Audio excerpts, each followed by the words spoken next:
Hi everyone, Alistair Davies here. Welcome back to my YouTube channel. If you are a first-time viewer, please consider subscribing. Join me on my journey. Let's lower your scores. And today's video is all about the difference between hip slide and hip turn. So I think it often gets misunderstood, and we see far too many golfers with hip slide or sway rather than the right rotation in the hips in the ideal backswing is what we're going to talk about today. So keep watching to learn how.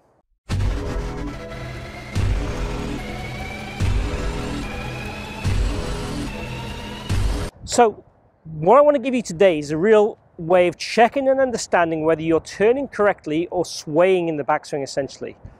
I see far too many golfers bracing this trail leg in the backswing and end up popping or swaying too much as they try and load up the swing. So as they try and load up and force pressure, they tend to sway, and they think that's what they're doing, and they're doing it correctly. They feel they're moving their weight in order to do that, and they think they're doing things correctly by doing so. So I've got this stick here. It's got a slight bit of rubber on the end of it, but otherwise it's a normal alignment rod. All I want you to do is put it just outside your leg like that, so. And if I take my set to a golf ball here, if I make a swing and I make contact with that rod, obviously that shows me that I am swaying. If I turn, you'll see the gap, if anything, increases rather than decreases, rather than increases, sorry. And knocks into it there. So you see the gap there increases this way if I turn. But I'm also going to show you how to stand to feel the right rotation as well. So if you're super flexible, you won't need as much hip depth and hip turn as what I'm going to ask you to do today. But I would see, with 22 years coaching, and I coach full time, I see far too many golfers with not enough hip rotation in their backswing, and it causes them issues on the way down. Hip rotation allows us to feel we have room for these arms to go up and to come down. So we won't feel trapped. It also allows us to have room to hit the shallowing. It also creates this kind of journey of rotation and speed, which allows us to take our hands out of the golf swing as well a little bit. So let's hit one here. I'm going to try and increase this gap in the backswing.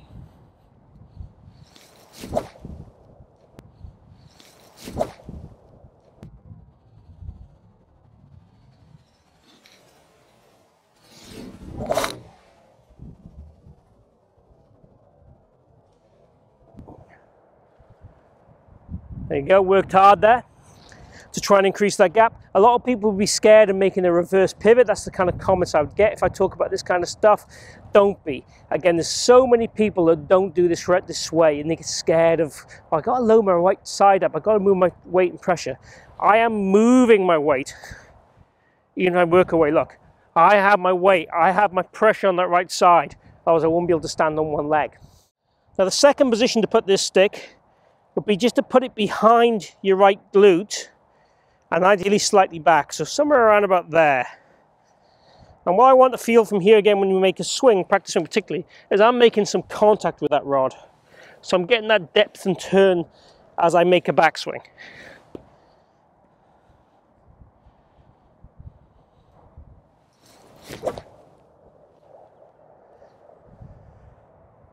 Pretty hard to make good contact when you concentrate on trying to get your glute to work in a different way, but it certainly is a drill. It would make me move differently, and that's exactly what I wanted to do. I wanted to challenge me to move differently. So there you have it. The difference between the kind of sway and rotation, and the benefit of the rotation is huge. Create room, create more power, create more rotation behind the golf ball, stop you rushing the downswing, reduce the hand action by rotating more. If you're super flexible, you can probably create more X factor by not rotating as much as I'm asking you to do, but certainly try and get to 40 to 50 degrees of rotation with your hips in the backswing if you're not a real gymnastics, supple yoga master, which I certainly am not. So if that's you, have a go at this to help your game.